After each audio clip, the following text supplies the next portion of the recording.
dangerous.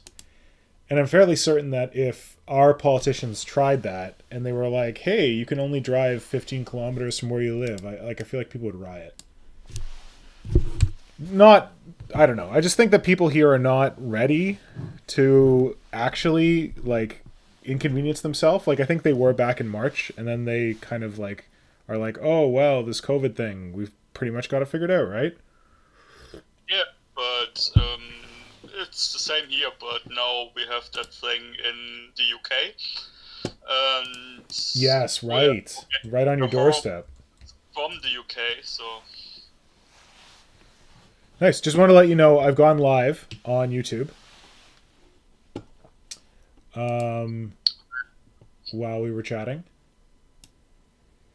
And I don't know, we got Tom Wilson here. Oh, Flynnhammer's here too. So we got a couple of people already on the YouTube there joining us. Oh shit, what have I done? Where is my... So how are things otherwise? Doing okay. Good. Glad to hear it. Happy New Year. Yeah, same to you. Thanks. And everybody in the chat.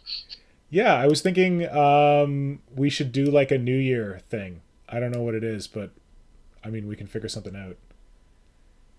Like, how was everyone's holiday and what were they looking forward to in the new year? Let's go with that. So, do you want to field that question, Kajan? How was your holiday? What are you looking forward to in the new year? Well, my holiday was rather uneventful because everybody's in lockdown, and so my days were just me and my mother. So that's about it, and I'm looking forward to a much better new year than the last one was. Yes, I think we all are. Like, I don't know. I think that last year was very challenging. Certainly for you, someone who is like isolated on opposite sides of the world from people they care about. I would say that I have to say that I'm probably very fortunate in that I get to live with the people I care about. And I still have a job, which I'm very lucky to have. And for the most part, like, we had one death in the family because of COVID, but that was like a fairly elderly person. And I don't know. I feel like I've been very lucky last year, so I don't want to complain too much. Like, sure, no Adepticon, didn't get to do the Kroot thing, but at the end of the day, that's just kind of superficial. Yeah, it's totally different for me, so I kind of hope that this year is going to be better. Yeah, well, I hope that for you as well. I hope that for everyone. That the 2021 is a little more, I don't know, forgiving than 2020 was. Yeah, so I see Blitz Mechanica's here. Blitz, you're not late. It's like we started 4 minutes ago. What is this crazy news? Is that the crazy American junk that's going on? Well, it depends. In the UK, they're reporting about ICUs being overfilled and having to have the patients out in the hallway. And we have the America thing with the assault on Capitol Hill.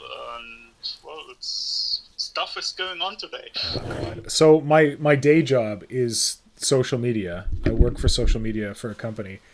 So I have to spend a lot of time on social media, and I saw the craziness with the Wahoos in Washington. I was like, wow, look, a bunch of white people storm a building and no one gets shot. And then I heard one person got shot. I'm like, oh, okay, one person got shot. Like, I can only imagine what would happen if that was a different group of people attempting that. So that was all I got. I didn't get the UK bit. So that's horrible. I guess that might be the new... Anyway, sorry, I guess we shouldn't talk about this too much.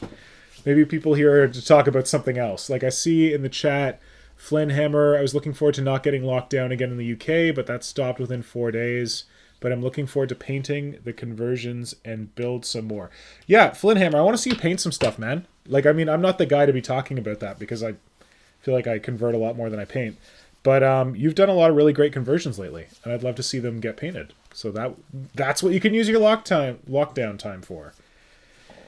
Peter Hampson has joined us as well. Hey, Peter, welcome. Well, thanks for dropping in, Peter, even though you might not be able to attend this stream much. Hopefully you're not affected by this weirdo lockdown stuff. And Tom Wilson, under a tighter lockdown in the UK now, there's a new strain and numbers are higher than in March. Yeah. I feel like everywhere in the new world... strain is the main concern right now. Yeah. And I feel like everywhere in the world is higher than March. Like, I know our numbers are higher than March. Are Germany's numbers higher than they were in March? Yeah, but it's largely because our government sucks, so... Not Auntie Angele, Tante Angele, my favorite. Well, she can be your favorite, I don't mind, but it's definitely a thing that she is a Christian Republican. Oh, so. Yeah. I can't get into that, but it is the case that she, I feel like for a while there, she was the most sane politician anywhere in the world. Yeah, she is Mama Merkel, so... Mama Merkel, that's a good one, I like that. Yeah, she is widely liked around here, and while I don't agree with her politics, I do like her and her governing style, because she is very much scientist first and everything else second. So she does a lot of things normal politicians wouldn't do. Yeah. Yeah, that's a good point. Well, on the other hand, we had the refugee crisis, which kicked off our version of the alt-right here in Germany, which was largely her saying that as daughter of a pastor, she has the Christian, as Christian, she has the imperative to help these people. And that's why she opened Germany unconditionally, and we then had that big rape event 2 years ago on Sylvester where 1,000 immigrants, more or less, sexually harassed people, mostly women, and almost raped a couple of them. So, which kicked off the alt-right into high gears, and now, thanks COVID, they are all over the place. Yeah, I think that's all over the world, though. Like, I think a lot of people are having some alt-right flare-ups. Certainly in the United States. They've certainly gotten more bold here in Canada. Anyway, sorry. I feel like I keep driving us into this like political quagmire thing. So we heard from Flynn Hammer about looking forward to not getting locked down. What are other people looking forward to in the new year? Even though all of our friends in the UK are locked down. So Peter, if you're around, what are you looking forward to in the new year? Tom, did you tell? No, you said lockdown. So Tom, what are you looking forward to? Also, I have something to take up with the folks in the UK. Are any of you in, is it Blackpool? So I have my like podcast that is on again, off again, which is mostly off and rarely on. But I have a hosting service, Buzzsprout, that I hosted on. And they just sent me this like report about the last year of the podcast. And I think they said, let me just check. Oh no, sorry, Blackheath, England. In 2020, Xenos Alchemist was downloaded 30 times from Blackheath, England, our most popular city. So is anyone in the chat from Blackheath, England? I mean, don't out yourself, don't get doxxed, but I just think it's hilarious if... I don't know who's downloading the podcast so much in Blackheath, but apparently that's a popular place. Is Blackheath where Warhammer World is? Is that in Nottingham? I don't know. That would be cool. All right. Blackheath sounds like it's in London. Is it? Oh. Blackheath is an area southeast London, England. Straddling the border of Royal Borough of Greenwich and the London Borough of Lewisham. I forgot that you're the master of Google. So we're talking more more London area. That's interesting. Cool. I wonder who's... I guess no one here is tuning in from there. It's probably their data center where... Oh, maybe.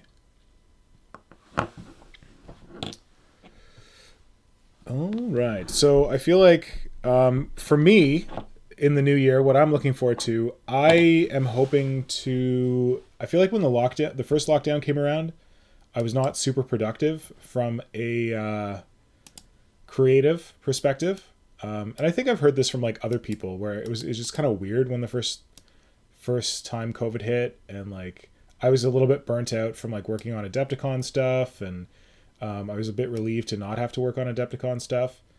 So yeah, I just feel like I wasn't as productive as I could have been um, in the first wave of COVID or whatever.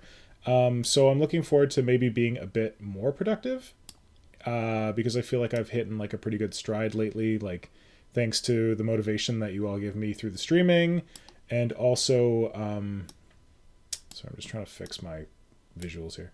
Also thanks to like trying to do a hobby streak. So that's kind of kept me going. And specifically this year, I keep thinking that I should do like a finish what I started approach to things. Just being that I have a lot of random projects that are kind of like half finished on the side of my desk. And I should make a conscious effort to kind of get through those. So yeah, I'm looking, well, first of all, like this lady here, the Dominatrix, Tyranid Dominatrix, I'm looking forward to finishing her. Hopefully soon. I mean, part of me wants to finish her in January, but I don't know if that's a realistic plan. But you know, I'll try. Well, how much do you need to do on her? You know, Kajan, that's a really good question. I honestly have no idea. Like, Because while I'm looking at it right like that, she looks almost complete. well, the issue is she doesn't have any front arms, and I have to make some big kind of crushing claws for her. Let's do a kind of go over. So we've got the cradle bit that goes in here. So I pinned that recently. Or I put a pin in it so that I could kind of position it. So we got the cradle bit and the rider. But I need to sculpt some stuff around there. I need to clean up this stuff a bit. I don't know. The tail's pretty close to done, but I need to do a tail tip. I'm supposed to do like a tail weapon. Oh, that's loose. That's not good. So I got to do a tail tip. The legs are getting there. I feel like I should put some like brakes in these armor plates. But they're pretty close. The legs are pretty close to done. I'd say that this arm is very close to finished. It just needs a hand on the end. So like a Tyranid War or a Tyrant Guard style like hand that the Dominatrix is leaning on. But I need to do that much work on this arm on the other side, which is nowhere near as close as that one. So I got to do that arm. Got to do the two front arms. The head is pretty close to done. So I need to kind of, the carapace plate on top of the head, I need to kind of expand it out to match these carapace plates that I did on the neck, and then kind of fill in the neck here. I need to do a bit of clean up the tongue because it's not really done. Stuff under here is pretty much done. I might go and do a little bit of cleanup. And then I want to add some kind of spore chimneys on the back, but I'm worried that if I add spore chimneys, they might get in the way of the rider. Like they might kind of like obstruct the rider a bit. Yeah, I would agree with that. Yeah, it's so like if you may put chimneys on there, it's going to detract from the rider. The one thing I was thinking about is if you go back and you look at the classic Dominatrix that came from Epic, the Epic model, it had like two big spore chimneys at the back. So I thought maybe I could do something like that, like a nod to it. They almost look like these two sails. I don't want to just do that, but I could put larger ones at the back and then like shorter ones going forward so that there are spore chimneys from the front to the back, but the rider's at the front, so the ones in front are short. And then as they come back, they kind of like step up. So at the back, the tall one is just blocking like the back of the cradle. It's not blocking the actual rider. I would suggest to work with that.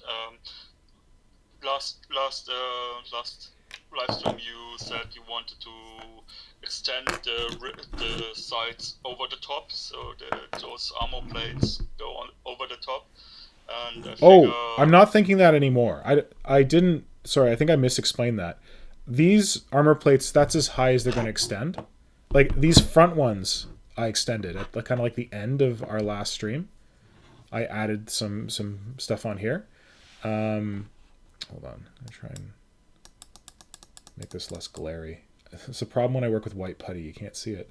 Yeah, so I extended these ones at the front, but I'm not really planning on extending the ones further back.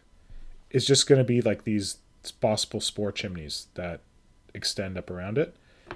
Yeah, and then I have the feet, but I think I just need to attach the feet. I keep kind of messing around with them and like thinking about them and like, oh, maybe I should do this or that. But I think that once I attach the feet, it's going to give me a much better idea of like the whole creature and like the height of it and like where the arms should go and all that kind of stuff. So I think that should be one of my next stages, just attaching them. I always worry that once I attach them, I won't be able to like sculpt in around them, but really I need to stop worrying about that crap and just get moving. So I feel like I'm miles away from having this thing done, but I also feel like after going over it with you right there that I'm not as far away as I think I am, which is heartening. Yeah, so in 2021, I look forward to finishing stuff. So I want to finish this. I got a bunch of other projects that I want to finish. I got some stuff that I started for Brother Pink that I need to finish. But also... Evans what's also joined us and said in 2021 I'm looking forward of being able to play Necromunda with people. Brett, I hope that happens for you. I hope that happens for everybody. Although, you should check out Hydra's blog, H-Archive. He has like a whole setup for virtual games where if one person has the table and they have a lot of like devices, like internet connected devices, they get it set up and then they can like kind of stream the game to others. So he's done it for Frostgrave. It does take some commitment, but if you're in a place or a situation where it's tough to play with people because of like the COVID conditions, it is an option, I guess. I don't know. I try to be an optimist, but Flinheimer said probably about the Blackhearth that it is the opposite of London to him. Blackheath? Yes. Oh, okay, so he's on the opposite side of London. So we can't blame Flinhammer for all the downloads of the podcast. Oh man, I was so hoping it was you. Oh well. And Tom Wilson says, I'm too pessimistic to be excited right now. I'm just worried about what's coming next. Well, I can understand where that... Sorry that it is such a negative response, but he's suffering from depression and anxiety, which I can understand. And he has the strong suspicion he is suffering with SAD. Hopefully my mood will improve in the spring. Seasonal affective disorder. Gotcha. That's serious stuff, man. You don't have to apologize for that. Don't worry. It's like, and like, it's not just you. Like, you have the things that you're dealing with, but I think a lot of people are feeling fairly negatively right now because we've been stuck in this weird holding pattern for months now. And all the stuff that we want to do, we can't do. And when we ask people, hey, when am I going to be able to do that stuff again? They're like, well, I don't know. Your guess is as good as mine. If we all smarten up and act nicely with each other, this will all be over in a jiffy, but we're not great at that. So hopefully, like, I know earlier in the spring, well, in the summer, there was the whole Black Lives Matter movement, and a lot of people posted like support for that on in Warhammer Land online, and then there was a lot of people who kind of reacted to that and said, you know, don't post politics in my Warhammer Land. I come here to escape politics. I don't want that. So I don't necessarily agree with that. I think that that politics needs to show up in Warhammer Land, but I do agree with the idea that maybe we can use the hobby as an escape from like the frustration of COVID. Not so much of an escape that we like forget about it and pretend it's not there, but just, I mean, a bit of an escape so that we have some fun stuff to distract us. So I'm happy to help out in that respect if anyone wants to be distracted by my random bullshit and sculpting. But I also am happy to have like an outlet if people want to talk about this stuff and want to get like feelings off their chest. So feel free to do it here. You don't have to apologize or anything. And Brett Evans says, yeah, we are pretty much out of COVID lockdown now. My local games workshop should be starting games again soon. So Brett, I'm just curious, where are you located, Brett? That sounds like you're in New Zealand or something. Because I feel like New Zealand is the only place that's got the shit together. However, if you're in New Zealand, isn't it like 6 or 7 in the morning right now? Yeah, from what I hear, like New Zealand has got their shit together, and everyone else is just in the shit. Maybe Australia as well. I don't know. So I'm curious to hear where you're at, Brett. That you guys are cool and through this. But to get back to the hobby for a moment, have Yeah. you seen the new Necron model? What? What's the new Necron model? The Camo Tab, the Crook, they made a post about it on January 4th. What was it? There are two new models. One for Age of Sigma, another. Oh, Space the new Marine, Necron. Sorry, sorry, Necron. not Space Marine. Yeah, The Necron there's model. a new Necron model. Did you say Necron the first time, or did you say Necromunda? I said Necron. Okay, I heard Necromunda, so I'm losing my mind. Okay, cool. Yeah, I saw the new Necron model. I was like, what? There's a new Necromunda model. I gotta go look that up. Yeah, that guy's cool. The stooped guy, the like bent over kind of guy. Yeah. Yeah, I really like him. Yeah, I don't always go in for like the limited edition models, especially like the store exclusive ones because they always tend to be Space Marines. But I was really happy to see that guy because he looks like interesting and characterful, and I actually thought that I should find out when my store's anniversary is because I want to get me one of those guys. What do you think about it? I think it's looking interesting, but I don't quite understand why he is hunched over. Oh, he's old. Come on, buddy. Well, he's a robot. So A very get old someone in robot. there, fix him. A very old robot, Kajan. Come on, maybe he forgot that he was a robot. Like that, there's that one Necron dude who forgot he's a robot, right? Yeah, but this this reminds me right away about the Transformers movie where they had that one old robot walking on a cane. Oh, was that the one that was voiced by Leonard Nimoy? Didn't we have this? Wasn't this part of our Modern Synthesis trivia last week? Someone was, I think Peter Hampson was saying that. Peter Hampson, you still around? I don't know. He might not be here right now, but I think he was saying that Leonard Nimoy really enjoyed voicing. God, who? Oh, no, not Unicron. Anyway, that I think that was Leonard Nimoy who voiced that weird Transformer. You're talking about like the new Transformer movie, right? Yeah, the movie, the Bay movies. Yeah, the Bay ones. Yeah. I think I know the one that you're talking about, and I think he might have been voiced by Leonard Nimoy, the weird old man Transformer that was walking around with the cane. I think it was Jetfire. I'm not entirely sure. Oh, Jetfire. Oh, I thought he was called something else. Okay, maybe I'm thinking of a different one then. So you don't think that robots should get old? Yeah, he was the one that was stuck on Earth and was in the museum. Oh, I have okay. to say, I didn't. My Transformer Cinematic Universe knowledge is not that evolved. I feel like Transformers Cinematic Universe is not an easy cinematic universe to keep track of because I don't know that Michael Bay even really has a plan for it. I don't think he has. I think the plan is more explosions, more panning cameras, more pretty ladies. But the War for Cybertron, the second season came out a couple of days ago. So wait, what? There's a TV show? yeah, on Netflix, I believe. Are you serious? I haven't kept up with this. There are 2 seasons now. Is it 6 good? episodes each, The War for Cybertron, and there's going to come a 3rd season to complete the arc. What do you think? Is it any good? I like it. It's different, but I like it. Nice. And like, what is it animated or is it like computer animated? Like, what's the style? It's animated, but in the old G1 style.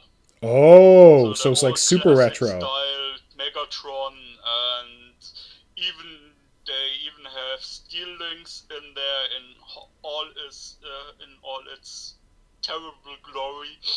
Oh man. So it's like the original deal. Yeah, Oh, cool. Bumblebee is a small robot that could be look. It's looking like his G1, its original model, and Optimus is looking like his old original model, like they did in the video games for War for Cybertron in that vein. Nice. Yeah, no, I haven't kept up on that. I was a big fan of like the original Transformers animated film. Actually, I have. Oh, I can't really show you right now, but I actually have a poster in my lair here from. Wait, maybe I can. I don't know how we can do this. I'm gonna regret this. But let's try. So it'll be a bit delayed for you. Let's see here.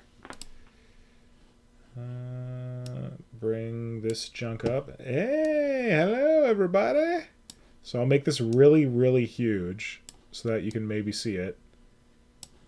This is my Transformers pride right here.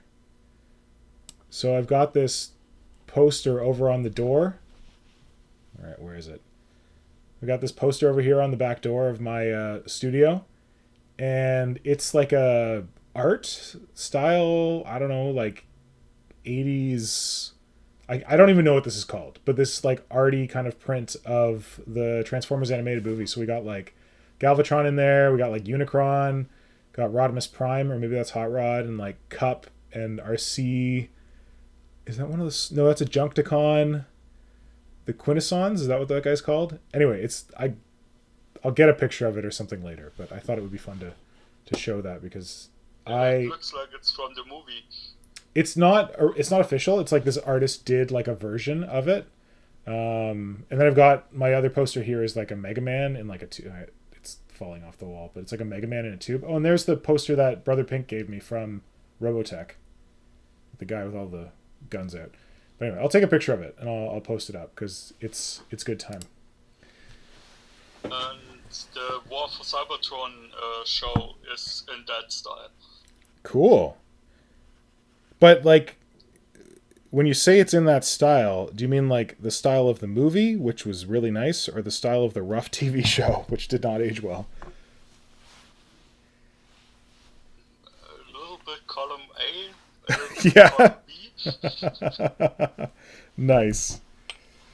Well, I'm gonna have to check it out, especially if it's on Netflix. I feel like Netflix puts out like the occasional good show, but every so often I look at my Netflix subscription and I'm like, what am I doing here? Why do I have a Netflix subscription? And then they'll come out with like one cool show and I'll be like, okay, that's cool. And it's like, but you never have anything else that I want to watch. So maybe War for Cybertron is going to be the thing that saves my Netflix subscription. Have you seen the Castlevania show? I started watching it and I felt like the early seasons were good, and the quality of the animation was good, but then I felt like the animation got rough. Like I feel like they, after a couple episodes, they like brought in the B team and it didn't seem as nice anymore. I don't know if you found that, but No, I didn't. I quite liked it. okay, maybe I should go back to it and finish watching it.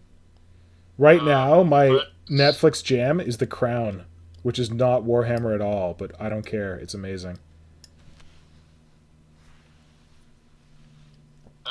Brett Evans said he is in Australia and it's 8:30 there. Oh, Australia. That would explain why he gets to have games again. I'm glad Australia's got their shit together on the whole COVID thing. And Flinthammer said Galvatron in the classic Transformers and Sentinel Prime Transformer 3 were voiced by Leonard Nimoy. Oh, okay, so it was Sentinel Prime that I was confusing. I thought that was the old one, the old Transformer you were talking about. And Flynn also says he wants Games Workshop to do more special edition models for Xenos, non-Stormcast for Age of Sigmar, back at the same time, would prefer they were available outside of shop periods. Well, I think they said that, didn't they? Didn't they say some like cryptic thing about, oh, if you're not able to get them from your shop, don't worry, we'll find a way. Because I feel like what they've been doing with those limited edition models, they've kind of learned their lesson in, they'll put them as a shop exclusive, and then they'll give you an opportunity to order them. Like the Nickit guy and whatever, that orc dude, they had him as a shop exclusive over the holiday period, but then they let you order it online. So the Stormcast thing or whatever will probably be orderable online, it sounds like, but maybe I'm wrong. I don't know.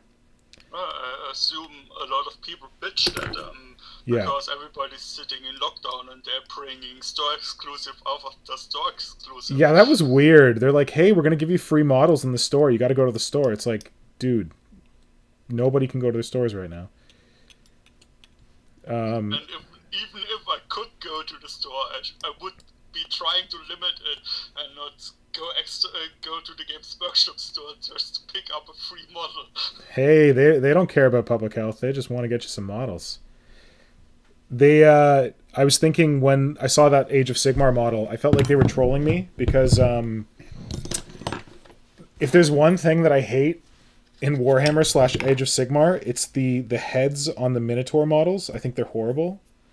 And not only did they come out with those new, well, they haven't come out yet, but those like Slaneshi Gores, the big lanky ones, you know, the ones I'm talking about, the like sexy ones that wear like leather chaps or whatever. They came out with those, and one of them has like a really nice like gore head on it, and the other one has like the photocopied shitty Minotaur head from the shitty Minotaur models that came out like 10 years ago. And I'm like, why didn't you guys redo that Minotaur head? Like, your Minotaur heads are so rough. They look so bad. And then sure enough, that they give us that preview for that Age of Sigmar exclusive store model. And what is she carrying? She's carrying that same horrible Minotaur head. Man, I hate it. Probably because someone is really proud of that model. Yeah, maybe. Oh, wait. Just a note for anyone who's... Because, you know, we're supposed to be actually, like, sculpting here and learning stuff. Green stuff. You mix up too much green stuff, like I just did. Take the extra green stuff and put it in the freezer. And it'll keep for, like, 1 or 2 days. More like 1. Depends on how cold your freezer is. If you got a really cold freezer, it'll keep for a few days. I've noticed if you keep it for 2 days, it's getting a bit yiffy. Well, what you really should have done, and what I should have done, is as soon as I mixed it, I should have put it in the freezer. Rather than waiting. It's the waiting that kills you. Like, if you mix up your green stuff, you wait an hour, and then you put it in the freezer, that's like partially expired green stuff. So you can't really expect it to be that good in a couple of days. Okay, so what I'm doing here is on this dude's inner thighs, I'm sculpting in the, like, vascular tissue stuff. This kind of thing, the ribbing. Just because I need some detail in there. And I did a weird thing where a Tyranid armor plate on the leg, there's, like, the central line of it, and then you typically have the plate go, like, both ways. But since this guy's a Bio-Titan and like he's like protecting from all these shots, I'm assuming shots coming in from the side, I shifted that armor plate off to the side, and then I'm going to have just kind of like fleshy leg on the inside. So, yeah, it's kind of like modified version, because why does he need an armor plate on his inner thigh? Like, that should be covered. So I'm adding extra vascular tissue on the inner thigh, which is what I'm doing right here. How did you do those bone protrusions on the ribs? Bone protrusions on the ribs? I'm not really sure what you're talking about. You mean on the underside? Things on the ribs you sculpted. These things? The like knobby things down at the bottom? I'm not really sure. I know you've got delayed. Yeah, to see what you're pointing at. Of course. Because the ribs, I didn't really put much thought into them. I learned my lesson in the sense that I know that not many people are going to see them because the thing's going to be like this. And they're going to be looking at it from the top, so they just need to see it from the side. But, yeah, when it catches up, let me know if you're talking about this structure. What you pointed at is what okay, I was so about. For those, I just, like, I sculpted the ribs underneath first. and then I put like a sausage of green stuff on this, and then I just kind of like poked it in with with like a ball tool like this, or with like a pointed silicone shaper. You could just kind of go and like point in like these things, so it kind of like dips down between the ribs. And then I kind of like went over lightly between them to kind of like put the separations in there. And then I might have just like cleaned up this bit here to like make it kind of curve around the ribs. But I honestly didn't give it a lot of thought. It was just meant to be kind of like filler texture. Yeah. It was loosely inspired by the actual textures on the hair tool. That if you look at its rib cage, its ribs kind of plug into this other structure that runs kind of along this line.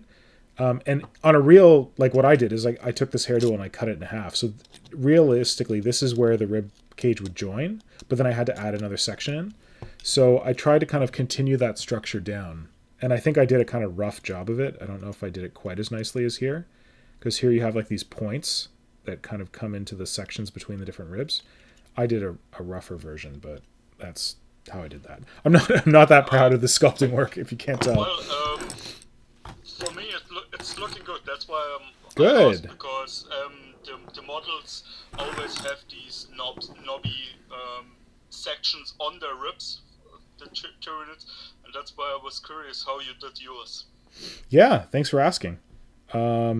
It wasn't something I gave much thought to, so I don't have like a lot of strategy for it. But I think in the how to sculpt video that Hydra narrates for me, doesn't he go into knobby bits, or does he not? No, he only does the ribs itself. Okay. Yeah, I think the key thing with doing stuff like that is the working in stages. That you want to sculpt the ribs first and then go and do the knobby bits after. You don't want to try to do both at the same time, because it's just going to be a recipe for pain. Because you're going to push on your knobby bit and it's going to flatten the rib, and then you got to go fix the rib. And yeah, I would do the ribs first and then go back and do the knobbly bits. Jacob Foster has joined us. Hey, Jacob. Good to see you, buddy. I'm glad that YouTube didn't fail you this time. Sometimes he doesn't hear about our streams until after the fact, because YouTube hates him apparently, or hates me. I don't know which one. Maybe both of us. And Flinhammer said about the exclusive models. For the models, I was more meaning someone joins the hobby or comes back and sees all this model existed but can't get it unless they pay a double or triple the original price. The ordering of the model is brilliant. I picked up the orc yesterday. Yeah, and you do have a point there, but I would say that it's similar to like what they used to do with Games Day models back in the day. Like you used to have these exclusive models that you could only get at Games Day, and that would be, I'd say, a little more exclusive because not everyone had a Games Day near them, so it was even harder to get a hold of those models. So I think that it's an improvement that they now make them available online, even though you do have a point that the exclusivity means that someone who misses the initial ordering opportunity of that model is not able to get it. But I guess that's why we have eBay. And I'd like to hope that with this new version that they're doing now, that there's more likelihood that people can get those models because more people are ordering them because they can order them online. It looks like they're more available to like friendly local gaming stores who never could have sold the Games Day models before. So I take your point, but I'm hoping they're a little more accessible now. And like Tom Wilson says aren't Canadian freezers called outside? Aren't what? Oh, aren't Canadian freezers called outside? I'll have you know that right now it is a balmy 1 degree Celsius here in where I'm located, which is not super Canada. It's more kind of like low-key Canada. I mean, it gets cold here, but it's not super cold here right now. Good joke, though, eh? And so that's a funny joke there, hoser. I'm going to have to give her and get her done later. Yeah, it does get kind of cold here, but not super cold. Like, we'll get down to minus 20 in the extreme Usually we're between 0 and -10. But we had a couple of days of cold, but it's just kind of like bumped back up now. And Brent Evans says your Dominatrix needs the type plating for landmines. Those landmines that blow up between its legs. Good point. Hyper check. Jacob Foster says it did, but I was hyper checking. What is? Oh, he was hyper checking YouTube. Okay, I get it. I didn't know what hyper checking meant at first.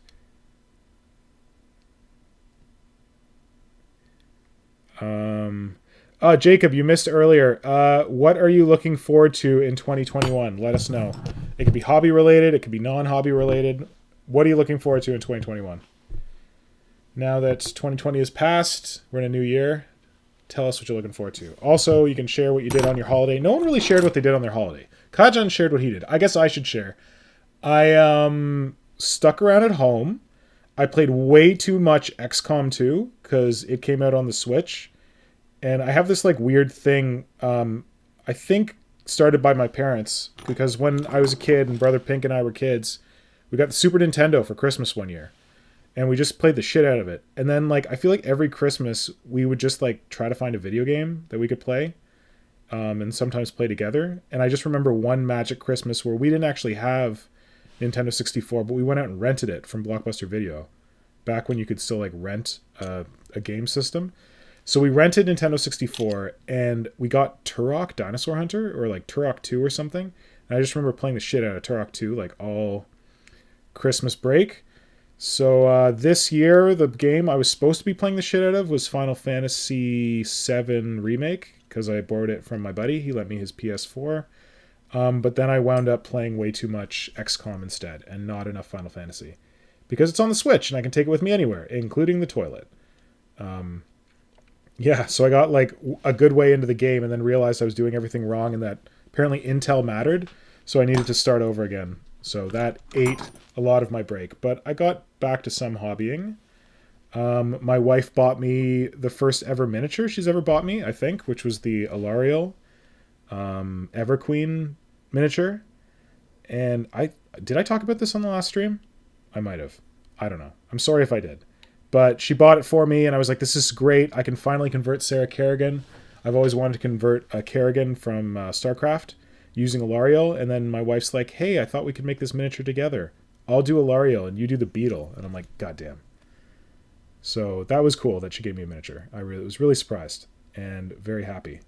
And I gave her her first miniature in the form of the Cthulhu board game, Death May Die, which is by, I think, Cool Mini or Not. So came highly recommended from Hydra, who got it for his birthday. And he teased me with the idea that if we got a copy, then maybe he and we could play a remote game together with his like crazy remote Frostgrave setup. So I did my own Homer Simpson, and I bought my wife a game that I wanted to play. But she's into like weird gribbly monsters, and she's shown a fascination for Cthulhu in the past. So I figured this could be her her entry into the Cthulhu mythos / miniature wargaming. So yeah, we built Alariel together over the break. She finished building Alariel. I haven't finished building the alternate mount that I'm going to propose we use for her, but I need to get to that. So that was my break. And yeah, in 2021, I'm looking forward to finishing what I started and getting back to a bunch of projects that I haven't done in a long time, rather than starting new ones. But I also am looking forward to a couple of new projects that are commissions. So I'm doing one for Darth Bob. I'm doing one for Moloch, which is like a walking version of the crucified Tyranid Prime that I did for him. So yeah, I'm looking forward to doing that. Sorry. So that's me for that question. Sounds like you have a lot of on your plate. I have too much on my plate. It's a mistake, but whatever. We'll see how it goes. Guaylo X said... Oh, hey, buddy! He's my my victim from... what what's it called? Ho Ho Hobby Vices. Oh, cool. Okay, so I so yeah, Guilo X is the person who received that. I don't know if you saw it, Kajan. I think I showed it on one of the streams. That sculpting kit that I made, the box that had Yeah. like the green stuff in it and the tools and all that. Yeah, and I made him a custom video giving him a tour of it and uploaded it as unlisted on YouTube. So I'm glad to hear that you saw it, buddy. And hopefully it serves you well. And thanks for joining the stream. And Jacob Foster says about what's his plan for this year is hopefully not dying. Not buying any miniatures? Dying. Oh, not dying. That's a good plan. Sorry. I'm sorry for my pronunciation. It's also my ears, buddy. It's not your fault. And he also says XCOM 2 is a great game. Personally, I like the first one better. Ah, interesting. I don't know. I really like the first one, but I feel like there's some cool stuff in the second one that, like, I like the weapon upgrade system where you actually get loot from enemies and then you can use it to like upgrade your guns. I definitely like that over the previous system, which is like you got stuff from the enemies, but then you had to research it. And I think in XCOM 1 you had to like, if you wanted to give all your guys a gun, you had to build the individual guns for each one of the guys. Whereas what I like about XCOM 2 is like you upgrade your weapons once and all your squad members who have that particular weapon get the upgrade. You don't have to like build it 1,000 times. But I don't know if I'm remembering that right. I might have gotten that wrong. It's been too long since I played the first one to say it for certain. Yeah. But yes, I can remember that you have to at least build the armor. But it's the same in the second one, so... Yeah, like you have to build it, but I think... So what happens in the second one is you build it once. You like pay the money and you build an armor upgrade. And then all your guys get the armor upgrade. But I thought in XCOM 1, it's like if you have 5 guys, you have to build the armor 5 times. And I thought that was annoying. If you want to have a special armor, like the ghost armor... Oh, okay, yeah. And it's the same thing in the second one. Sorry, I wasn't referring... The basic upgrades, which go for the whole squad, and then you have to pay extra for the special one. Yeah, the problem with my playthrough of the second one was I didn't get any Elysium cores, which is randomized. You're right. That is a huge pain in the ass. I encountered that as well. I had a really hard time because I wanted to build some special stuff, and it's like, you need Illyrium cores, and I'm like, or Therium cores or whatever, and I'm like, I have 1. Why do I not have more of these? And then it's like I think you do like a supply raid mission, and then they give you like 4. But yeah, that is annoying. I did miss having those as well. Graylo says, I think I'm going to turn on the one of the McFarlane Space Marine toys of Nurgle. The stitch tool and the stamps got my brain going like crazy. That's really good, Guilo, because that's a large model and it'll be a lot easier to start sculpting that kind of stuff on the large model and then kind of scale it down. I don't think I linked you to it, but I have a full tutorial on sculpting stitches on my channel here, so you should definitely check that out. And in that tutorial, I show first how to do it large, and then I show how to do it small. So it's a good start. If you've not sculpted stitches before. And really, they're not hard. Like, literally, I taught myself how to sculpt stitches, and I think I did it the night before I recorded the video. Like, once you have the tool down, it's fairly simple and straightforward. And yeah, even better if you can practice it in large, like on a McFarlane Space Marine, before you try it on like a small Games Workshop model. So I endorse that. That's a really good idea. And for those that can't go get those stirrers you used for those stitches, you can make a similar tool using a T-light cover. T-light cover? Those aluminium sheets. Yes. Thingies, it's cup holders it's coming in. Yeah, because it's really thin, right? And it's easier to bend? Yeah, and it's thin enough to get the tear shape. Awesome. Yeah. You don't have to use, like, you can use like a plastic straw Because the thing that I have is basically just two plastic straws crammed together. And I think I did offer that if anyone wants them, they can just send me their address and I'll just mail them to them. Because the things are cheap, like they're free. So it's only going to cost me postage and I can just put them in an envelope. So if you watch the Stitches sculpting tutorial and you're like, man, I really wish I had one of those Tim Hortons stir sticks. Well, if you're in the UK, you've got Tim Hortons. I don't know if you guys have these. But yeah, just let me know and I'll send them to you. Send me a personal message on Twitter or on Instagram, not on Facebook because I don't really go there. And I can send you a Stitches sculpting tool. It won't be as fancy as Guilo X's because that one I actually made one, but I can send you the stir stick. But yeah, like Kajan says, you can just make it out of thin aluminum, or you can take a really small drinking straw and just kind of like flatten it out so that it's like a cat eye shape. And that's all you need. It's just a stamp. You could even take the end of a pen. Like if you had like a felt tip pen.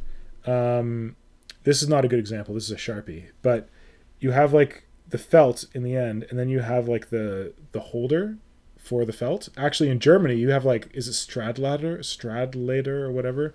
That cool pen company. Their ends are all metal. And you could get the felt out of the end of it and then use the end as a stamp, just kind of like flatten it out a bit so that it has that cat eye shape. Where the hell are my stamps? I have a bunch of stamps here somewhere. I think they're in my other case. And they're all just the ends of pens. So you could make a stitch tool out of that. You just have to flatten out the round shape so it's more of an eye shape. Oh, see, Guilo X has got to go. Have a good dinner, buddy. I'm only going to be on till about 5:45 our time, because then I got to go have my own dinner and watch some Expanse. Woo! So I'll catch you if you come back in time. But glad to have you join. Okay. Jacob says he likes the mods for XCOM 2 on PC a lot. I've heard a lot of good things. Like I heard there's like a Star Wars mod and all kinds of mods. Since I'm on Switch, I don't have any of those, but I could see how that would be good. Like they kind of beefed up the soldier customization thing in XCOM 2 from XCOM 1. And I could see people could really go like whole hog if the mods allowed you to really mess with that stuff. And he wants to know if you have tried the War of the Chosen DLC. I haven't. Tell me more, because I have War of the Chosen DLC. So what I've done is I played through XCOM 2. I thought I had to play through XCOM 2 and then do War of the Chosen. But I see a lot of people commenting about War of the Chosen, and it sounds like it might just be a better version of XCOM 2. So I'm not really familiar with it. It's the better version of XCOM 2. Oh shit, okay. So it's just like the same game, or does the story change? The story doesn't change. You activate it, and you have those three chosen in the game, and it's integrating the other DLC as well. While if you play the other DLC, like the hunt thing, where you I did the hunt. So I did the hunt thing as part of my game. In the regular game, they just appear in missions like that. But in the War of Chosen, it's integrated into the game itself, so they are guards for special facilities and stuff like that. Oh, okay.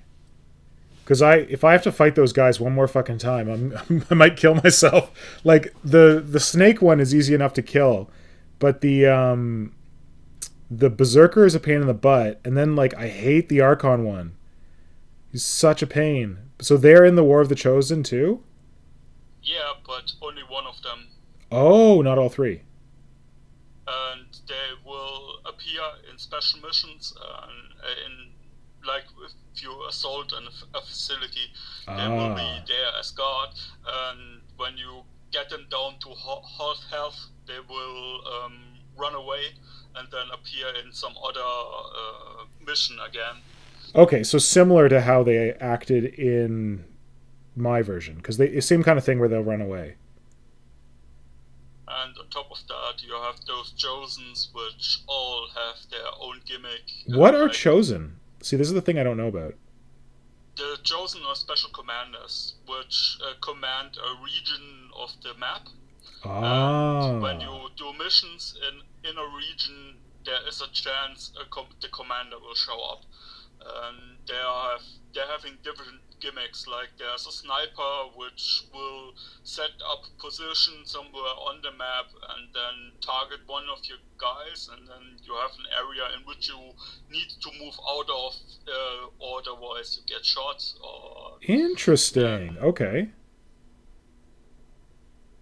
for example, and then there is one assassin that will cloak and try to do melee attacks, and you see her running in, knocking one of your guys down, stunning them first, and if you don't revive them in time, they will capture them and take them away.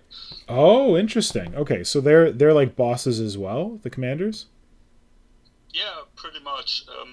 Once you have more you have resistance ring, which you do special missions, send some of you guys out to do special missions, and you gather intel on those commanders, and once you have enough intel on those commanders, you can raid their base and kill them. Oh, that's interesting. That's really cool. Okay.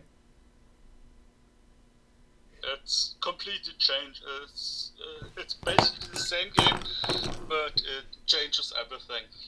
Because like I feel like didn't this happen with XCOM 1 where like XCOM 1 came out and then this uh some independent company made like the Long War mod and it like just made the game way better? Yeah, Long War mod also exists. It's independent of that. But I feel like the War of the Chosen sounds like the Long War mod for XCOM 2. Like it just takes XCOM 2 and makes it better. Yeah, it's pretty much like that. But the Long War also extends how long things are, how much time you have, and Oh, okay. the Long War extends the time frame of the game, which the War of the Chosen does not. Oh, okay. So you still have that like doomsday clock thing where you need to like attack their bases to like keep the clock down. Yeah, but you also have those resistance rings. Yeah. Like 4 factions in total, which all can send spies to stop that. So you have a little more control over the Avatar project. Oh, so you have like backup kind of from the other resistance? You have the War of the Chosen introduces 3 new factions which are on your side. One faction are Psionics, the Templars. One are the Reapers, which are a better version of your Scout or Sniper. Yeah. Which can operate completely unseen and remain unseen and attack things like plant explosives in the area to blow stuff up and stuff like that. And the third one are renegade aliens, which fight the overlords. Cool. And you get control of these guys or no? Yeah, they are new new class types which you can recruit. Oh, nice. Once you get into their good graces, and they send you recruits, which you can include into your team. Nice. So I really shouldn't have started playing XCOM 2 again. I should have just started playing War of the Chosen when I screwed up the first time. Yeah, if you already have played it once, it's probably best to play the second time was War of the Chosen, because it's, as I said, it's the same game but completely different. My wife's gonna love that. She's gonna be like, "What are you playing?" I'm gonna be like, "XCOM 2." She's like, "Wait, I thought you already restarted that game because you screwed up." It's like, "Oh yeah, I restarted again."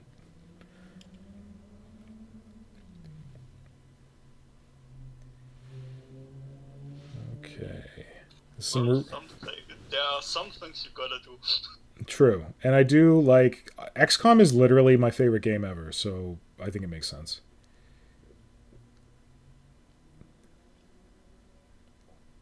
which is weird because I love aliens, but I guess XCOM is the only time I like killing aliens.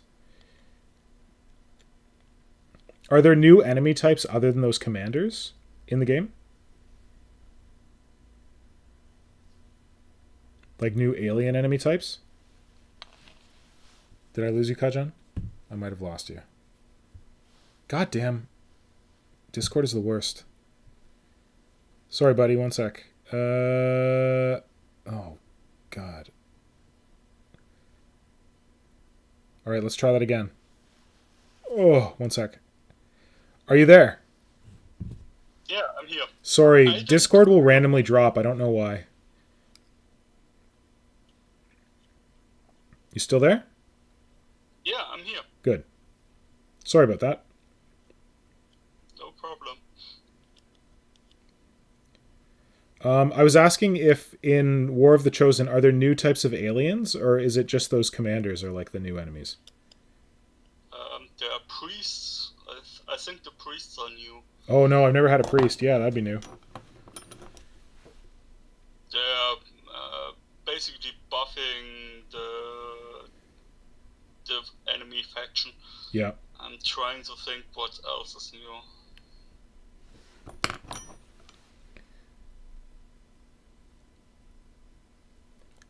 Jacob Foster, let's go to chat for a moment. Yeah. Jacob Foster says, also agrees with me, it's a whole different game. Yeah. And he says the Ice Snake dudes is a pain. I didn't find him like he was annoying at first, but when I met the other two, I'm like, wow, Ice Snake Dude is so chill compared to these two. I don't know. He always moves if you take a single action. Yeah, but that's all of them. So I just, once I learned that, I just had to prioritize. Like, I wouldn't even reload my gun. Like, I would, if I had anyone with an action that had line of sight on this guy or could throw a grenade, that's my priority. Because I want to, like, hit him. If he's going to react to my action, I want to make sure I'm making an attack on him as my action. And I feel like once I realized that priority, he wasn't as bad. Yeah, but the Archon, for example, didn't bother me as much because he mostly just runs in, lifts someone up, and then you shoot him and he drops them. So my issue was I felt like whenever that happened to me, I had horrible aim on him. Like, he'd lift someone up and it would be like 40% to hit. And I'd be like, what is this garbage? So I realized that I had to save certain abilities in case he would lift someone up. Like the specialists combat thing where they send in their drone and they zap them. Like, that always hits. Or like if you have the that weird Shadowfall pistol or whatever, which like is like a really high chance to hit on a sniper, I'd have to use those abilities because I couldn't guarantee, like, I could pretty much guarantee that my guys would not hit otherwise. So that's why he gave me so much pain. Yeah, but maybe it was because by the time I met him, my specialists all had at least 2 heals, and so it didn't really bother me that much. Yeah, good point. The Ice Snake, the King Cobra, was much more troublesome to me. Yeah, because it's like the earlier game. Yeah.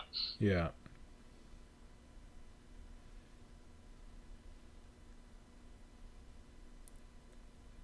Yeah, I love me some XCOM. In fact, I love XCOM so much that Nintendo released this game called Mario versus Rabbids or whatever, and it was basically like my first XCOM. It's like not my first, but like a child's first XCOM. It's like baby XCOM. So I kept hearing this game was good, and it's on Switch, and I was like, well, you know, if this game ever goes on sale, maybe I'll give it a go because so many people say it's good.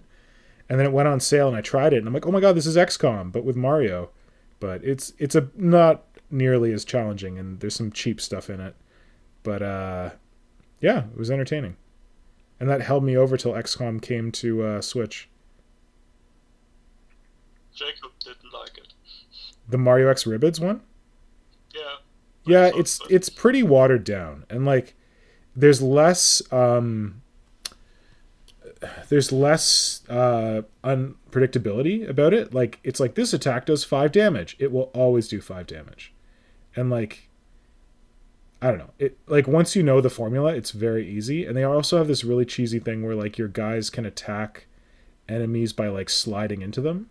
Like you basically you run past the enemy, you slide into it, and then you shoot it.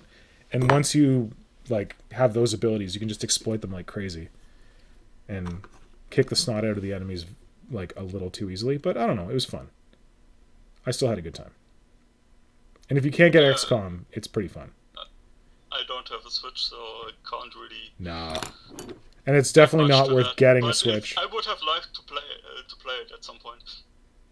Yeah, like it's just fun, but it's definitely not the game that you would need to get the Switch for. It's not that good. And it's very like cartoony and kind of kiddie. But I don't know, Yeah, kind of I'm entertaining. also a little bit out of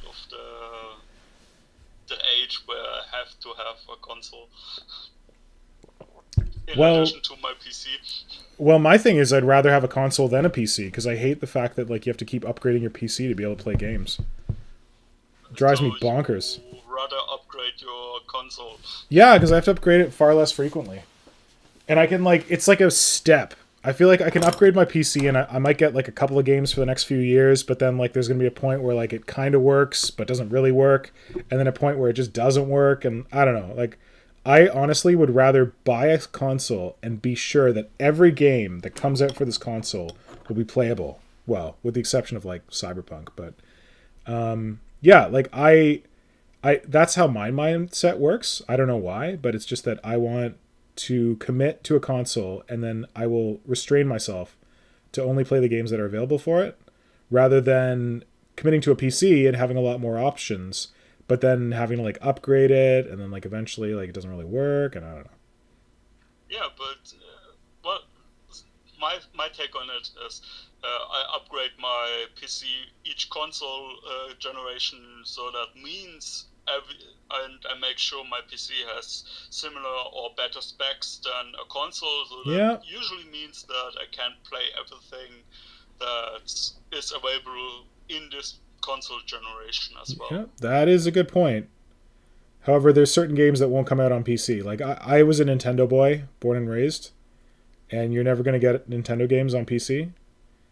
So like you're never going to get a Zelda on a PC or anything like that. So I think that's kind of what also sold me on consoles. But I think I also got burned because I used to have a PC and then Quake 3 came out or something. And I was like, oh man, Quake 3, I'm going to get Quake 3. Oh, what? My computer's not good enough? Oh, I can buy a graphics card. I can buy memory and just put them in this shitty old computer and everything will be fine. And then I learned the hard way that you can't just buy enough memory. Like you need to have like the processor and all this stuff. So I kind of got burned on that at a young age and pissed me off. And I've never looked back. Jacob Foster says Breath of Wild is worth getting a Switch for, and Mordid L agrees with that. I would agree with that as well. If you want to get a Switch, the game that's worth getting a Switch for is Breath of the Wild. I don't know. Like, if you have a computer, I'm sure you can get, like a PC, I'm sure you can get quote unquote better games than Breath of the Wild, but it was really joyful to play on the Switch. And, yeah, and like, because I'm a Nintendo boy, I have like the nostalgia with Zelda and like Link and all that stuff. So that probably contributed to my enjoyment of it. But if you don't have that nostalgia, then it might be a harder sell because the game's good, but it's not like world changing. Like it's not like Death Stranding or anything in terms of graphics. Mind me asking what you're sculpting right now? I'm just kind of filling in the back of the Dominatrix's head because there's these kind of jowl pieces, connective tissue that come down and attach the jaw on. At the back, they're very fine, and I like nicked one of them last time, and it kind of came loose. So I'm just kind of sculpting a support, I guess, to go in behind it, so that it doesn't break off. It's not terribly exciting work.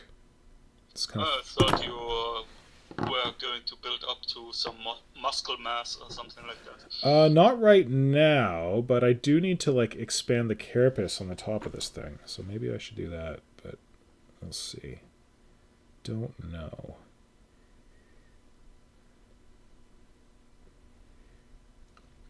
So yeah, Switch is okay. Like I have a Switch. It's pretty good. It's not going to compete with next generation consoles, but I don't try to make it. I got it because I have been a Nintendo nerd for a while, and I wanted to get stuff like Breath of the Wild. I also like couch co-op a lot more than doing online multiplayer. Like pre-COVID, I'd much rather have my friends over and like play. I usually say I like playing multiplayer games when I can punch you in the arm, and you can't do that online. Not because I'm an ass, just because like if I get really frustrated with you, I want to take it out on you in person. I don't want to have to yell at you across a internet connection. But I'm an old school gamer like that, so. Yeah, I hear you on that one. Used to be for New Year's we would be getting together and play Wii games together and stuff like that. Yeah. We also did Rock Band with everybody having Yeah. their own instrument and stuff like that, and basically karaoke at home. Yes. Yeah, to me that's like the golden age. This is the part where I forget what I've sculpted and shove my finger in it. Yeah, to me like that's how I want to play multiplayer games. So I don't love the like online multiplayer as much. Like I used to do LAN back in the day. Like I did like Quake 1 and Quake 2 on like LAN parties, and like that was fun because you're in the same room and you can like swear at each other. But I don't love online multiplayer. So I don't get into that as much as like the physically present multiplayer. I'm also not that much into multiplayer games, mostly because I generally don't have time for it. Yeah. For me it's always a big time commitment to have people waiting there to want to play with you when you're not feeling like playing. So that's always a source of stress, which I don't really like.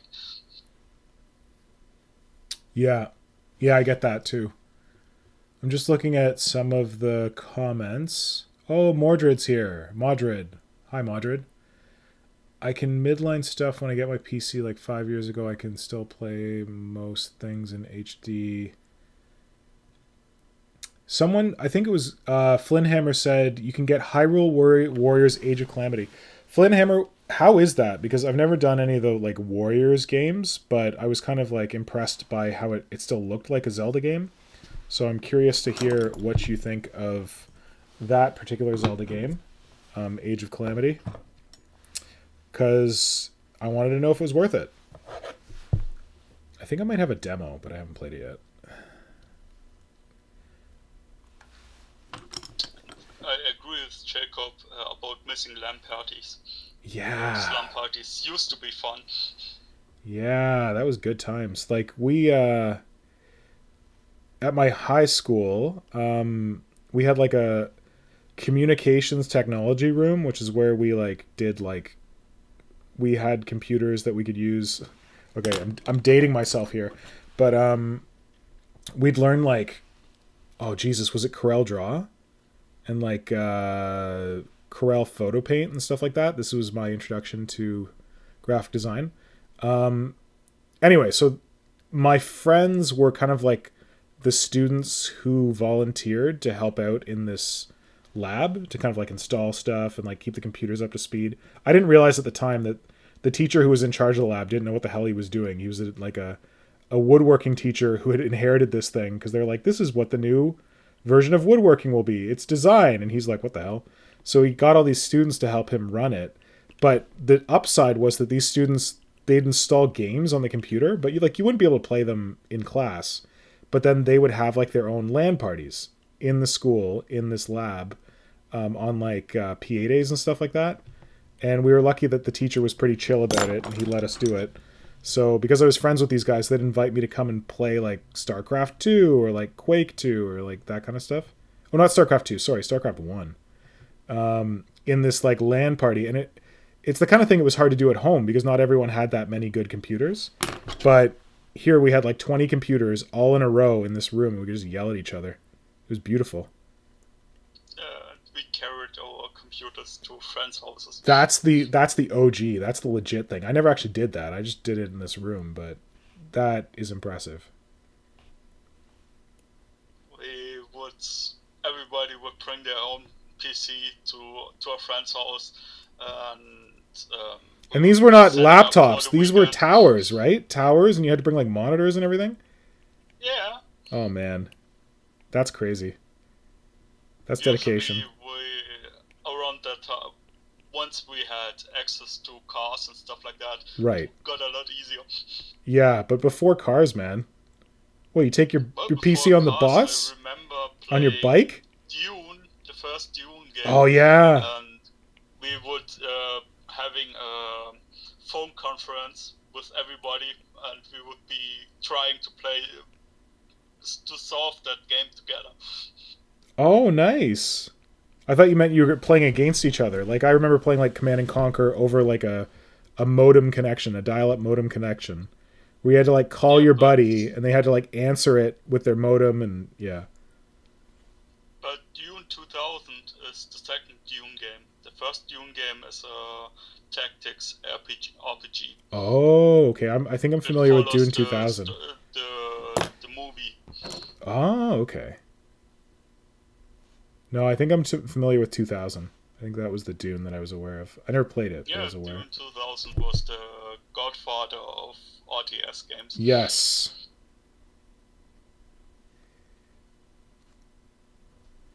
I had some cool cousins who introduced me to all the like cool video games, so they were the ones who introduced me to RTS games, and they played Dune 2000, I think. Jacob Foster says Age of Calamity has a free demo on the Switch store, so does Pikmin 3. Pikmin? I've never done this Pikmin thing. What the heck is Pikmin? Like, I know it's huge, but... As far as I understand it, I never played it, but as far as I understand it, it's basically like Overlord, where you run around having a horde of minions which you use to attack the enemy. Okay, because I always wondered, did you ever play Lemmings? That, like, Yeah. PC game? I always wondered if it was like Lemmings or something. No, it's as far as I understand it, you have one leader type character, and you are recruiting other tribes which have special properties. Which The weird guys with the which leaves on their can head. do stuff in the world. Oh, okay. And Flynnhammer says, I have played it myself, but from the story it looks great. Also, good filler while Breath of Wild 2 is still being released. Yeah, which good point. also is referring to Age of Calamity, I think. Yeah, it is, yeah. Yeah, like, and good on them for actually putting, like, quality Zelda story into what I think was a third-party game, but they work closely with the third party for that one, so I'm curious. But as I said, I don't have a lot of time for video games because I gotta sculpt, and I either play video games or work on models. So I feel like I should be working on more models. I know that pain. Yeah, it's tough. Jacob Foster says, "All right, I'm gonna shower. See if I can get all this blood off and glasses out of my hair." Oh my God! What the hell, buddy? That's a bit dramatic. I have no idea. That's a bit of a humble brag. Oh man, I gotta go shower and see if I can get this other guy's guts out of my hair here. You know, I should have seen the other. Good luck, buddy. That sounds rough. But before that, he also said it's hard to LAN with the current consoles post Xbox 360 PS3 era. So yeah, I can guess that you're probably not going to get a LAN party going with one of the current consoles. Yeah, I don't know. Like, do they even work? Can you even do that or no? Well, it's my understanding you need to have an internet connections with the newer models. Okay, so you just have to be like, yeah, through their like online playing stuff. It's not. Who cares about LAN? I didn't know if there was like still that functionality if you got like an adapter or something, but I guess not. I have no idea. Tom Wilson says one of the computer technicians in our school installed and hid a file containing arcade games on our school systems. I used to play X-Men on my lunch. I think too many people found it though because it got deleted after too many people found out about it. Wait, what was it? They hid arcade games. Ah. Yeah, I think we had the same kind of thing where they hid these games and like you weren't supposed to know that they were there, and if people found out about them, it was a problem. Oh man, yeah. Well, I remember when my school got computers and we went in there because we would end up playing Gorillas and Snake because those Yeah. games were hard coded into the operating system. Oh, okay. So, and the teacher was our math teacher who got settled with that responsibility of managing the computer room. Yeah. And he also basically he just let us do that stuff because we knew how to get to it and he didn't. So he pretty much was like, okay guys, obviously I have nothing to teach you. Obviously I have nothing to teach you. Go nuts. No, it just reminded me, not, I don't know if it was hidden, but I used to be good at first person shooters because in high school, I did a placement at an advertising agency, and I worked with like the graphic designers, just like learning shit, and they had installed Quake, like the original Quake, on their machines, and I think it was kind of old at this point. Like I think it was Quake 2 was out, but yeah, they installed Quake, and then at like the end of the day, like 5 o'clock, the copywriters and the graphic designers would just kind of like send each other an email or something and be like, "Hey, you guys want to play Quake?" And then they would just like boot it up. And my supervisor was this, I don't know, I think he was like Croatian or something. This huge guy named Radek. He was massive. He was the nicest guy, so gentle, but he would destroy you in Quake. Like he used the rocket launcher like it was a surgical tool. It was amazing. So he taught me how to play first-person shooters. And I had a lot of good times playing that like secret copy of Quake on their, I guess they had a LAN for their actual workplace. But yeah, that was a lot of fun. Darth Bob has joined us. Hey, Darth Bob, welcome. I was just talking about you. I guess your ears were burning. And Mordid L says, "House orders for the win. I traded a guy a pack of gum for his Dune 2000 disc." Oh, wow. I didn't actually play Doom 2000, so I'm not familiar with House Ordos, but that sounds good. I was a Command and Conquer boy. And I always played GDI. I don't know why. I never played Nod. I always played the good guys. Well, I never was into Command and Conquer, which might be because the German version is censored to hell. Oh, yeah? Yeah, in the German version, you are fighting robots. Oh, wow. Interesting. This was for the first one, Tiberium Sun? Yeah, all of them. Oh, wow. Established it in the first one, but because of youth protection laws, they couldn't have tanks roll over humans. Oh, so they had to be robots. Yep, and that's why they have oil for blood and stuff like that. That is classic Command and Conquer because I remember playing Command and Conquer and Warcraft, I guess Warcraft 2 together, and I was always so frustrated you couldn't run people over in Warcraft.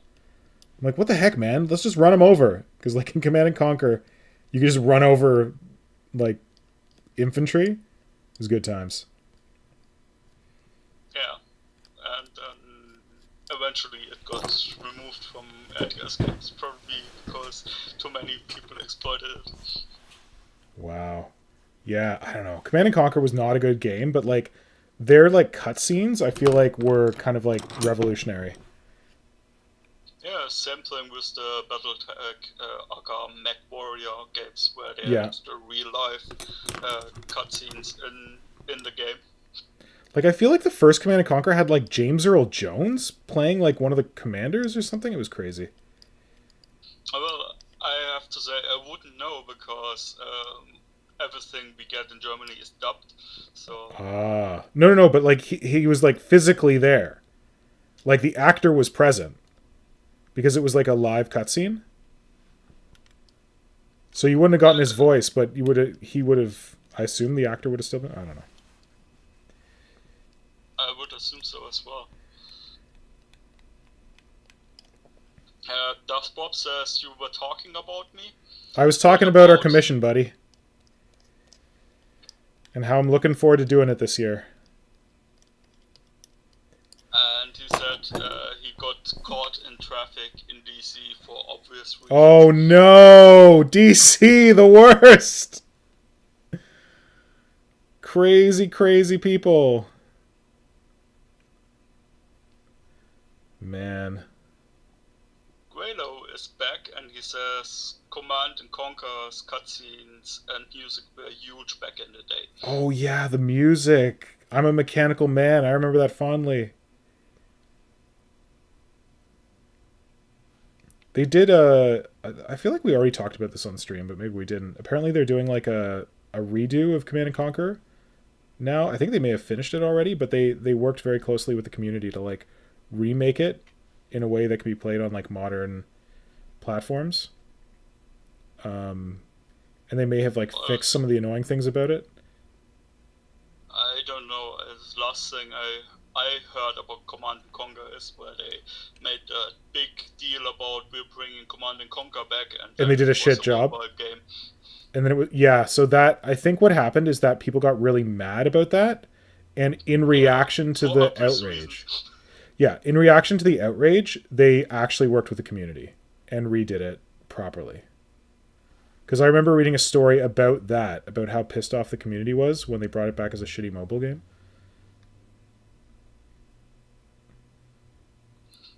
Graylow says he still jams out to Command and Conquer theme song.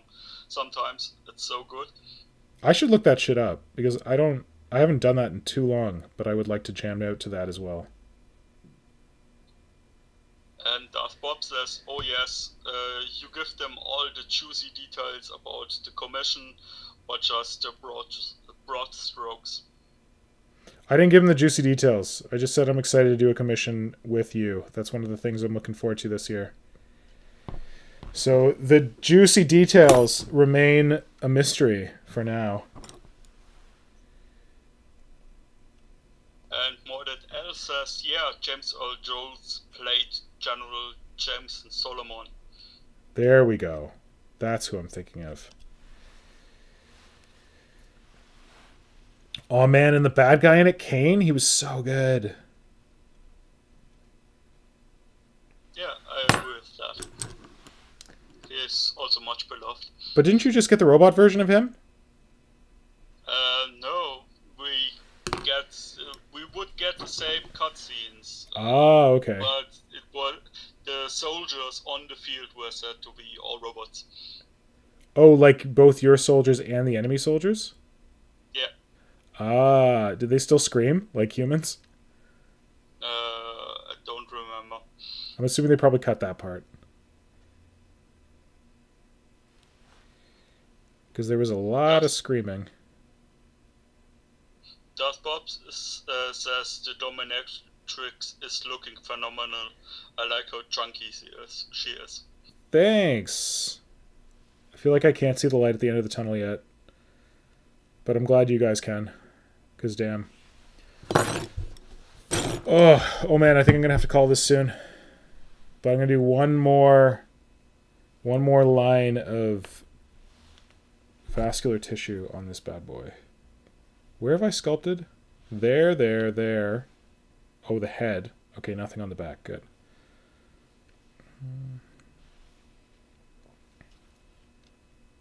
So, of course, I sculpted in this little window where I was going to put the vascular tissue. Oh, you can't even see that. But I'm just going to plaster over it. because that's not exactly where I want it anymore. I feel like this should just be called like Nostalgia Hour with Mr. Pink, because we wind up talking about G.I. Joe, Command and Conquer, all kinds of nostalgic junk. Transformers, yes, nice. I mean, I'm fine with it, but... Me as well. Good. Crafting Troll might not be as Crafting Troll wants us to talk about a hardcore hobby all the time, but he's not here right now, so we can have our cake and eat it too. We can continue to play. But when Crafting Troll shows up, better be serious shit, man. Man, those Swedes, they're so serious. I thought you Germans were supposed to be serious. I am serious. I can tell. Serious about fun. Okay. I even have my serious face on. Ah, I can see it. I can hear it in your voice. I'm glad that's what I'm going for. Man. So many hilarious times when I was getting to know Hydra. He would come to Canada and people would ask him really stupid things because he was German. And we were once in a bar, and I guess everyone was drunk, so maybe it wasn't her fault. But this girl came up to the girl came up to Hydra and said, "Oh my God, you're from Germany. Do they have music in Germany?" To which Hydra replied, without missing a beat, he goes, "No, only drums." It was beautiful. I've been asked if we have fresh fish in Germany. What? Why? Well, I don't know. They wanted to know if we have fresh fish in Germany, and I just retorted that no, we are importing it from the dark side of the moon. Nice.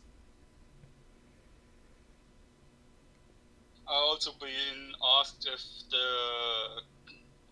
our German emperor is still well. Oh my God. Was there ever a German emperor? Yeah. But when? Well, technically before World War II. Oh. I'm not quite sure if they were referring to the we have one soccer player that it's commonly called Kaiser, which would be translated as emperor. Oh, I didn't know Kaiser was emperor. Sorry. That makes sense. Sorry? I didn't know that Kaiser meant emperor. Technically, a Kaiser is an emperor. Oh, okay. That makes sense then. Were they being like... as far as I understand the translation. Were they being like an asshole? Like when they said, "How's your emperor?" No, they were just trying to have a conversation about things. Good Lord. I also ran into a guy who thought that was back in the 90s, who suddenly felt a sudden kinship with me for being German because he was a Nazi, and he pretty much thought I would be welcoming that kind of conversation. Oh my God. He's like, "I'm part German too." No, buddy. No, you're not. Oh, man. The worst that us Canadians have to deal with are the crazy Americans who think that, like, as soon as they drive over the border, it's going to be snowing all the time and they can go skiing. One of our... There's this Canadian comedian named Rick Mercer, and he used to have a TV show called Talking to Americans, where he would go to the United States and, like, strike up these conversations with Americans, and kind of, like... It was like he was a bit to blame for it. He would basically enter into a conversation and be like, "So, what do you think about them canceling the polar bear hunt in downtown Winnipeg?" And kind of like lead them on with like false information. And then they'd be like, "Well, I think that the people of Winnipeg should be able to hunt polar bears whenever they want." And shit like that. But it was pretty hilarious. Yeah, we have similar shows over here. Yeah. Basically, Canada's got little brother syndrome to the United States, so any chance we have to laugh at the United States, we take it, because we know that we're like kind of inconsequential in comparison. So we take our fun where we can. Jacob Foster is back. Jacob, welcome back. Did you get all the blood, sweat, and tears out of your hair? And Darth Bob says, my mom has been collecting a bunch of old pictures and sending them to me. Sent me a picture of Christmas like 15 years ago when I got the big unicorn. What? The big You got Unicron, yes. You got fucking Unicron? Are you serious? Are you kidding me? What the hell, you lucky bastard? Wait, 15 years ago. I gotta remember how old I am. Okay, so here's the deal. That movie came out in 1980... Do you remember 86? Is it 86? Something like that. Yeah, something like that. So back in 1986 or 88 or 89 or something, on the playground, you know, like before the internet, when there used to be rumors on the playground, there was a rumor on the playground that you could buy a Unicron toy. But no one had ever seen this Unicron toy. Like, they were just like, you know, there's a toy of Unicron. It's like a huge Unicron toy. And we were like, no way. Where is it? And they're like, oh, I don't know. My friend saw it at the Silver Snail or some shit like that. But, like, I don't know that there was a Unicron toy when we were kids. But then they came out with a Unicron toy, like, 15 years ago, which is when I was like, God, what, 25 or something? I should have bought that. But that's current for Darth Bob because, well, I'm an old man. So when I reacted that way, it's because I remember those legends on the playground back in the day. There's a Unicron toy. You can get a Unicron. What? Unicron? Oh my God, it'd be so big. Oh yeah, it's huge. Like, it's way bigger than Voltron. Oh, you didn't even know. So that's what I think of. I should look up this Unicron toy. Unfortunately, we never had Transformers over here. Too violent? And I thought you said you guys liked robots. I thought if everyone was robots, it was fine. well, yeah, but I had to get my Transformers from France, so... Ah, you didn't get Transformers, you got Les Transformers. Yep. And every single one of them was a Peugeot or a Renault. For my birthday, my great aunt and my great grandmother would take me for lunch in France over there, and I would get a toy, and I always would get a Transformers toy because I like robots. Perfect. They were the good relatives, I can tell. Yeah, pretty much the only good ones. Whereas when we were kids, we really wanted Playmobil, because it was hard to find Playmobil in North America. I'm sure you guys had a lot of that shit. Playmobil person, but Playmobil was huge here in my childhood. Playmobil and Lego was my jam.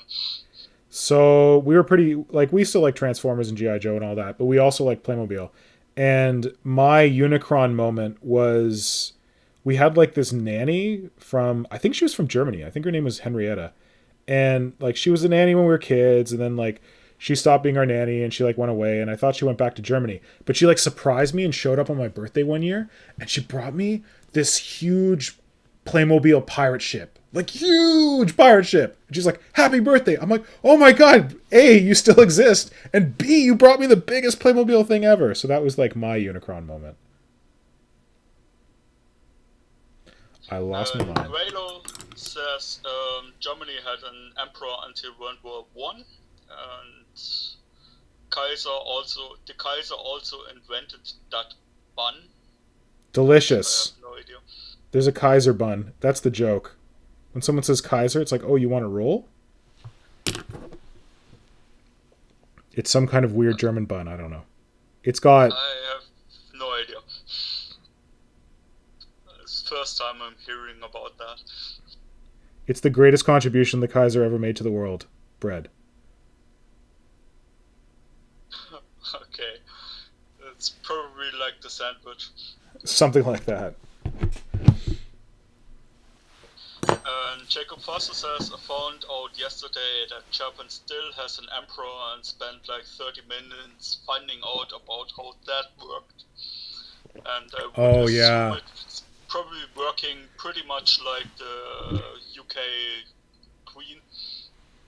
Yeah, except the Japanese take it really seriously. But yeah, he's pretty The British inconsequential. also take it very seriously.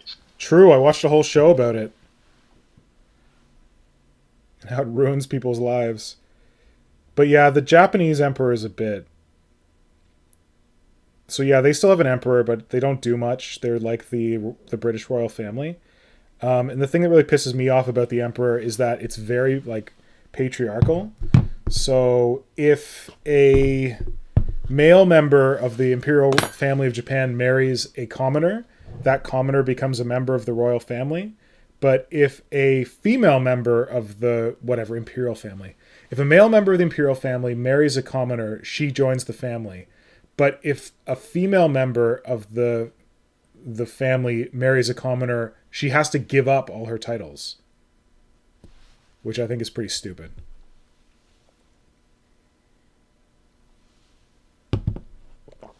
So Guilo X is telling us he doesn't think that they made a Unicron toy in the 80s, sadly. I'm still going to keep believing those rumors because damn, that was a beautiful rumor. The dreams I had in my head of what the Unicron toy could do, you have no idea. This reminds me of all the Pokemon rumors at school. Oh, Pokemon rumor. Yeah, like that you could like get Mew or something, like those rumors. I remember that. I don't. I wasn't in school at that point anymore. Okay, your audio just got really low. I think thing is getting stupid again. Wait, I'm going to try turning off speaker and turning it back on and seeing if it fixes it. One sec. Let's go to phone mode. Okay, we're on phone. Let's go back to speaker. Hello? Hi. Yeah, you're still really quiet. Well, maybe this is a sign. Maybe I need to. I said I was going to call it at 5:45 because I have to go eat dinner, but I should probably go soon. But Kajan, thank you for joining. Yeah, sure thing. I'll put you right by the microphone, so hopefully people can hear you. Yeah, thank you for joining and helping out, and thanks everyone who came to the stream. Let me know what you think about this time because this is kind of a weird time. I know it's better for people in the UK and in Europe, but it's a little weird for people in North America. So yeah, let me know what you think at the time. I'm going to try and keep it at this time for the next couple of weeks, partially because I think Hydra's going to be able to join us next week. And yeah, so that should be good. I'm just going to read these comments before I call it because we're talking about Unicron toys and that's what I'm into. Pretty sore. Just kind of want to sleep. Holy shit. Who got Unicron? That was like $200 toy. Sounds like my gen's Unicron. I don't think they ever made a Unicron toy. Yep. Yeah, man. He came with a little dead end Minicon and had a bunch of transparent plastic parts. What's a dead end Minicon?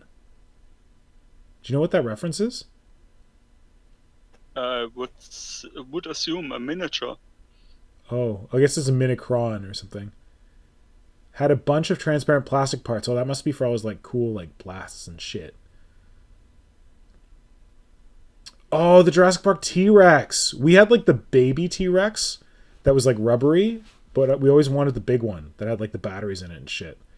Man, that's awesome. Oh, I guess I shouldn't complain. I've got that Starship Troopers arachnid sitting around here somewhere, which is pretty funky. The biggest thing I ever got was Castle Grayskull. You got Castle Grayskull? Yeah. Damn, I'm And jealous. my That's cousin awesome. got Snake Mountain because we would play together. He got all the Skeletor toys and I got all the He-Man toys. Amazing. Was Snake Mountain the one that had like the microphone where you like talked into it and it changed your voice? Yeah, I think so. Nice. Oh man. Hey Hogan, you got here just in time for us to call the stream. Sorry, buddy. I gotta run. Gotta have some dinner because it's dinner time here. But thanks for joining us very briefly. And thanks to everyone who joined the stream and everyone who talked to us about their best childhood toys. If you're watching this after the fact, the recording of it, please leave a comment with your favorite giant childhood toy or your favorite rumor from when you were a kid. That playground rumor, like the Pokemon rumors, like the Unicron toy in the 80s rumors. God, I think there was like a Death Star rumor as well. You get a whole Death Star toy. Oh my God. Yeah. So if you're watching this after, please leave a comment about your toy experiences. And maybe we'll catch you next time. Oh, mini cons were little balls that could turn into little robots. They were like Decepticons, but mini. They are those mini bots which would form together into larger ones. Like the head cons where they would become the head of a bigger transformer. Oh yeah, I remember the ones where like you had like a head. God, what were they called? Yeah, like a little transformer. He turned into a head, and then the head plugged into a bigger transformer. That's my vintage, but that's like 90s vintage. Yeah, and the mini cons were before that, which would be like they would form together to.